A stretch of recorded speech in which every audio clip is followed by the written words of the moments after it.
அதாவதுங்க தொலைக்காட்சிகளில் சொல்லுவாங்கல்ல, இந்திய தொலைக்காட்சி வரலாற்றிலேயே முதல் முறையாக அப்படி சொல்கிற மாதிரி பள்ளி கல்வித்துறை அமைச்சர் வந்து நேற்று பத்திரிகையாளர் சந்திப்பில் பார்த்தீங்களா, நாங்கள் எந்த அளவுக்கு வெளிப்படையாக இருக்கோம் பார்த்தீங்களா அப்படின்னு பெருமையாக பேசினாங்க. அதாவதுங்க டிவிக்கு ஆட்சி அமைந்த பிறகு முதல் சட்டமன்ற கூட்டத்தொடர் ஜூன் 18 நேற்று சட்டமன்றத்தில் நடந்தது. முழுவதுமாக லைவ் கொடுத்துருந்தாங்க. நம்ம எல்லாருமே பார்த்தோம். நிகழ்ச்சி முடிகிற வரைக்குமே லைவ் கொடுத்துருந்தாங்க. உண்மையிலே வரவேற்கக்கூடிய விஷயம்தான் ஆளுநர் உரை. இன்னைக்கு காவேரி இஷ்யூ பற்றி பேசினாங்க. முதல்வர் உட்பட எதிர்கட்சி ஆளுங்கட்சி எம்எல்ஏக்கள் எல்லாருமே வந்து அவங்களுடைய கருத்தை வந்து பதிவு பண்ணாங்க. அதற்கு பிறகு சபாநாயகர் துணை சபாநாயகர் ரவிசங்கர் வந்து பேசுவார் அப்படின்னு அனௌன்ஸ்மெண்ட் பண்ண பிறகு லைவ் கட் ஆயிடுச்சு. அது வரைக்கும் லைவ்ல போச்சுங்க, அப்புறமா கட் ஆயிடுச்சு. நான் நினைச்சேன் பாலிமர் டிவியில் ஏதாவது ப்ராப்ளம் இருக்கும் போல நினைச்சேன். பார்த்தா ஒட்டுமொத்தமாக சட்டமன்றத்திலிருந்து லைவை கட் பண்ணியிருக்காங்க. பள்ளிக்கல்வித்துறை அமைச்சர் வந்து என்ன பதில் சொல்ல போறாரு நமக்கு தெரியல. திமுகக்கு மாற்றாதான் நீங்க வந்தீங்கன்னு சொல்லிட்டு திமுக பண்ணது எல்லாமே நீங்க பண்ணுனா இதுதான் உங்களுடைய மாற்றமா அப்படின்னு மக்கள் உங்களை பார்த்து கேள்வி கேட்பாங்க. இந்த லைவ் ஏன் கட் பண்ணாங்க இன்னைக்கு அப்படின்னு கேட்டீங்கன்னா, நேற்றே வந்து சபாநாயகர் வந்து பேசும்பொழுது லைவ் அதெல்லாம் வந்து நாங்கள் திங்க் பண்றவங்க கொடுக்கணுன்றதெல்லாம் மரபு கிடையாது அப்படின்னு சொல்லிட்டாங்க. ஆமா, இந்திய அரசியலமைப்பு சட்டத்தில் சட்டமன்ற நிகழ்வு வந்து லைவ் கொடுக்கணுன்றதெல்லாம் இல்லை, மரபுல இல்லை. லோக்சபாவாக இருந்தாலும் சரி, ராஜ்யசபாவாக இருந்தாலும் சரி, தேவை இல்லை, கொடுக்கணுன்ற அவசியம் இல்லை. ஆனால் அந்த முடிவை யார் எடுப்பாங்கன்னா மாநில அரசு ப்ளஸ் வந்துட்டு சபாநாயகர் கையில் தான் அந்த முடிவு இருக்குது. அதனால கிட்டத்தட்ட ஒரு ஆண்டுக்கு பார்த்தீங்க அப்படின்னா 40லேருந்து 50 கோடி ரூபாய் செலவு செய்து இந்த சட்டமன்றம் வந்து கூடுது. யாருக்காக? மக்களுக்காக. மக்களுடைய வரி பணத்தில் இந்த சட்டமன்றம் வந்து கூடுது. மக்கள் பிரச்சனை பேசுவதற்காக இந்த சட்டமன்றம் கூடுது. அதுக்கு நாம் எவ்வளவு வரி கட்டுறோம் அப்படின்னு கேட்டிங்கன்னா 40லேருந்து 50 கோடி ரூபாய் நம்ம வரி கட்டுறோம். நம்ம வரி பணத்தில் கூடக்கூடிய இந்த சட்டமன்றத்தில் நடக்கக்கூடிய பிரச்சனையை நீங்கள் லைவ் டெலிகாஸ்ட் பண்ணலன்னா மக்களுக்கு எப்படி தெரியும்? கடந்த திமுக ஆட்சி தான் பண்ணாங்க, விட்டுடுங்க. நீங்கள் சரி பண்ணணும்ல, நீங்கள் லைவ் கொடுக்கணும்ல.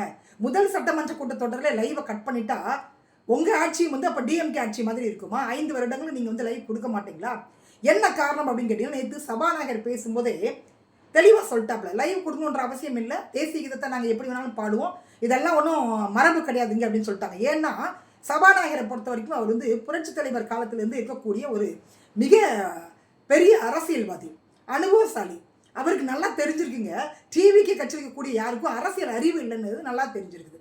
அதனால லைவ் கொடுத்தா பெரிய பிரச்சனை ஆகிடும். ஏற்கனவே ஒரு டைம் வந்துட்டு சட்டமன்ற நிகழ்வை வந்து லைவ் கொடுத்துட்டு அவங்க பட்ட அசிங்கம் அவங்களுக்கு தானே தெரியும். அதனால என்ன பண்ணாங்கன்னா இப்போ லைவை கட் பண்ணிட்டாங்க. ஆனால் அதற்கு முன்னாடி கலைவாணர் அரங்கத்தில் 2 நாட்கள் வந்து எம்எல்ஏக்கள் அமைச்சர்களுக்கு பயிற்சி கொடுத்தாங்க. எப்படி நீங்கள் வந்து சட்டப்பேரவையில் எதிர்கட்சிகள் கேட்கக்கூடிய கேள்விகளுக்கு பதில் சொல்லணும் அப்படின்னு பயிற்சி கொடுத்தாலும் கூட இங்கே முதல்வருக்கே பயிற்சி இல்லையே, என்ன பண்ண முடியும் சொல்லுங்க? பயிற்சி கொடுத்தது வேஸ்ட்டாக போச்சு. இப்போ ஏன்னா லைவை ஏன் கட் பண்ணுறாங்க அப்படின்னா பயம் வந்துடுச்சு அவங்களுக்கு. சபாநாயகருக்கு நல்லா தெரிஞ்சு போச்சு, முதல்வருக்கு ஒன்றுமே தெரியலை. ஸ்கிரிப்ட் கொடுத்தா தான் அவர் படிப்பார், அது பிரச்சார வாகனத்தில் தான் அவர் படிப்பார். சட்டமன்றத்தில் அவரால் பேச முடியாது. அந்த அளவுக்கு அரசியல் சிந்தனை அரசியல் அறிவு அவருக்கு இல்லைன்றது சபாநாயகருக்கு தெரிஞ்சு போச்சு. முதல்வருக்கே இப்படி இருக்குன்னா அங்கே இருக்கக்கூடிய 106 எம்எல்ஏக்களுக்கும் அரசியல் அறிவு எப்படி இருக்கும்? அதனால தான் மரிய வில்சன் வந்து பேசுகிறாரு, நிதி அமைச்சர். அவர் சொல்கிறாரு, பழைய ஏற்பாட்டிலே ஒரு ஜோசப் இருந்தாங்க, புதிய ஏற்பாட்டிலே ஒரு ஜோசப் இருந்தாங்க, அது மாதிரி தமிழகத்தில் சட்டமன்றத்திலே ஒரு ஜோசப் இருக்காருன்னு பேசுகிறாரு. என்னென்ன பிரச்சனைகள் ஓடிட்டு இருக்கீங்க தமிழகத்தில்? என்னென்ன பிரச்சனைகள் ஓடுது? 40-50 கோடி ரூபாய் நம்ம செலவு செய்து சட்டமன்றத்தை கூட்டி எங்கள் பிரச்சனையை பேசுங்கன்னா அவங்க அங்கே துதி பாடிட்டு இருக்காங்க. வெளியில தான் வந்து துதி பாடுறீங்க, ரீல்ஸை போடுறீங்க. சட்டமன்றத்துக்குள்ளேயாவது நம்ம பிரச்சனையை பேசலாம்ல. வந்து பள்ளிக்கல்வித்துறை அமைச்சர் என்ன பேசியிருக்கிறாருன்னா, இதெல்லாம் செய்திகளில் வந்து இதுதான், நாங்கள் எங்கள் திட்டங்களை எப்படி நிறைவேற்ற போகிறோன்றதை நீங்கள் பொறுத்திருந்து பாருங்க அப்படின்னு பெருமையாக வீர தீரமாக வசனம்லாம் பேசியிருக்கிறாப்புல. அவர் தான் வந்து சொன்னார், நாங்கள் தான் லைவ் டெலிகாஸ்ட்லாம் கொடுக்குறோம், கடந்த ஆட்சியெல்லாம் வந்து கொடுக்கல அப்படின்னு சொன்னார். ஆனால் இன்றைக்கி வந்து பேசுகிறார் அவர் வந்து, நாங்கள் எப்படி செய்ய போகிறோம் பாருங்க அப்படின்றாரு. முதல்ல வந்து லைவ் கொடுக்கலாம் சொன்னீங்கல்ல, அதை வந்து மக்களுக்கு கொடுங்க, சட்டமன்றத்தில் என்ன நடக்குன்னு மக்கள் பார்க்கட்டும், அதற்கு பிறகு அவங்க திட்டங்களை வந்து நீங்கள் நிறைவேற்றதை நாங்கள் பொறுமையாக இருந்து பார்க்குறோம். அதாவதுங்க சட்டமன்ற நிகழ்வுகளை பொறுத்த வரைக்கும் டிவிக்கில் இருக்கக்கூடிய அமைச்சர்கள் எம்எல்ஏக்கள் மீது சபாநாயகருக்கு துளி கூட நம்பிக்கை வரல. எத்தனை நாள் கிளாஸ் எடுத்தாலும் சரி இவங்களுக்கு அரசியல் அறிவு இல்லை அப்படின்றது அவருக்கு தெளிவாக தெரியுது. அதனால லைவ் கொடுத்துட்டா எதிர்கட்சி தலைவர் பேசுறது, எதிர்கட்சி எம்எல்ஏக்கள் கேட்குற கேள்விகளுக்கு இவங்களால பதில் சொல்ல முடியாது, திணறுவாங்க. ஏற்கனவே இன்னைக்கு எதிர்க்கட்சி தலைவர் கேட்ட கேள்விக்கு முதல்வர் வாயே திறக்கலையாம். அதனால பள்ளிக்கல்வித்துறை அமைச்சர் ராஜ்மோகன் வந்து பேசியிருக்கிறாரு. இப்படி ஆளுக்கு முட்டு கொடுக்க வேண்டியதா இருக்குது சட்டமன்றத்தில். ஏன்னா எதிர்க்கட்சி தலைவராக இருந்தாலும் சரி, எதிர்க்கட்சியில் இருக்கக்கூடிய எம்எல்ஏக்கள் கேட்கக்கூடிய கேள்விகளுக்கு ஆளுங்கட்சி எம்எல்ஏக்கள் வந்து பதில் சொல்லுவாங்க. அதே நேரத்தில் முதல்வரும் வந்து பதில் சொல்லணும். ஆனால் முதல்வருக்கு எதுவுமே தெரியல, பிடிச்சி வச்ச பிள்ளையார் மாதிரி உட்காந்துட்டு இருக்கிறார் அவர். பள்ளிக்கல்வித்துறை அமைச்சர் ராஜ்மோகனுக்கு நான் சொல்றேன், தயவு செய்து உங்களை மாதிரி நாட்கள்லாம் மீடியாவில் வந்துட்டு பெருமையா பேசாதீங்க. நீங்க வந்து முடிவு எடுக்காதீங்க. சட்டமன்ற நிகழ்வை லைவ்ல கொடுக்கணுமா வேண்டாமா என்பது மாநில அரசுடைய கொள்கை முடிவு. அதையும் தாண்டி வந்து சபாநாயகர் வானளாவிய அதிகாரம் பெற்ற சபாநாயகருடைய முடிவு அது. அவர் தான் முடிவு பண்ணும் கொடுக்கணுமா வேண்டாமா என்பதை. அதனால உங்க கட்சியில் இருக்கக்கூடிய எம்எல்ஏக்கள் அமைச்சர்கள்லாம் தயவு செய்து ஓப்பனா இந்த வசனம் எல்லாம் பேசாதீங்க, சவால் விடாதீங்க. எதுவாக இருந்தாலும் சரி சபாநாயகர் வந்து முடிவெடுப்பார். முதல்வருக்கே ஒன்றும் தெரியலைங்க. 40-50 கோடி ரூபாய் மக்களுடைய வரி பணத்தில் கூடக்கூடிய சட்டமன்றத்தில் கேட்கக்கூடிய கேள்விகளுக்கு பதில் சொல்ல திராணி இல்லை உங்களுக்கு. எவ்வளோ பிரச்சனைங்க சமுதாயத்தில், எவ்வளோ பாலியல் குற்றச்சாட்டுகள். முதல்வரை துதிப்பாடக்கூடிய இடம் அங்கே சட்டமன்றம். நான் இப்படி கேட்டேனாக்கா நம்ம டிவிக்கு தொண்டர்கள்லாம் என்ன சொல்லுவாங்க அப்படின்னா, போன ஆட்சிக்கு நீ எங்கே போன, அதற்கு முன்னாடி உள்ள ஆட்சிக்கு நீ எங்கே போனன்னு கேட்பாங்க. அந்த 2 ஆட்சிகளும் சரியில்லைன்னு சொல்லிட்டு தானே நீங்கள் ஆட்சிக்கு வந்திருக்கீங்க. நீங்கள் அவங்கள மாதிரியே பண்ணுனா என்ன அர்த்தம்? அவங்கள மாதிரி துதி பாடுனா என்ன அர்த்தம்? அவங்கள மாதிரி லைவை கட் பண்ணால் என்ன அர்த்தம்? இப்போ அவங்களுக்கு உங்களுக்கு என்ன வித்தியாசம் இருக்குது?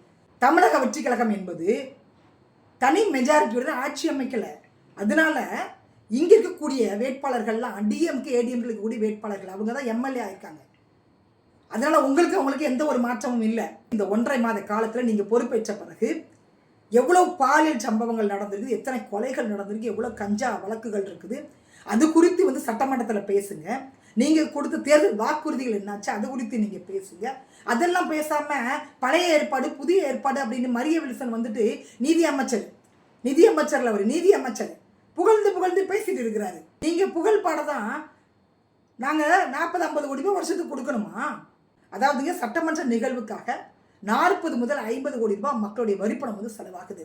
சட்டமன்ற உறுப்பினர்களுடைய ஊதியம், படிகள், வாகனம், அப்புறம் ஃபோனுக்கு அவங்களுக்கு தேவையான அந்த அமௌண்ட்டு, அது போக வந்துட்டு சட்டமன்றத்தில் இருக்கக்கூடிய காவல்துறையினருக்கு, அங்கே அச்சுப்பணியில் இருக்கக்கூடியவங்களுக்கு, அங்கே உள்ள நிர்வாகிகளுக்கு, இந்த மாதிரி ஏகப்பட்ட செலவுகள் அதில் இருக்குது.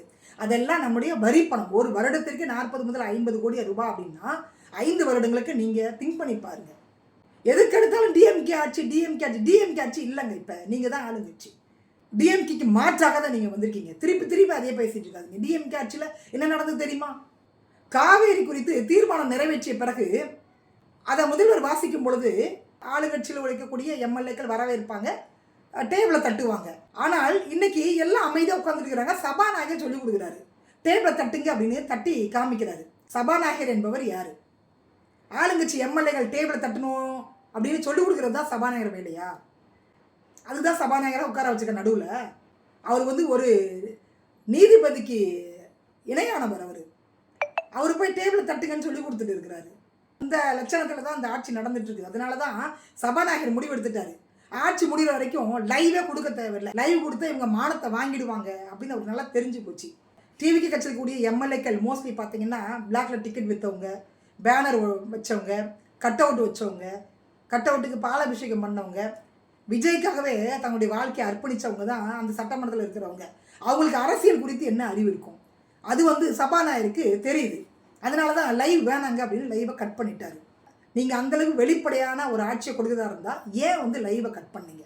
டிஎம்கே கொடுக்கலங்க, நான் ஏற்றுக்கிறேங்க, நீங்கள் ஏன் கட் பண்ணீங்க?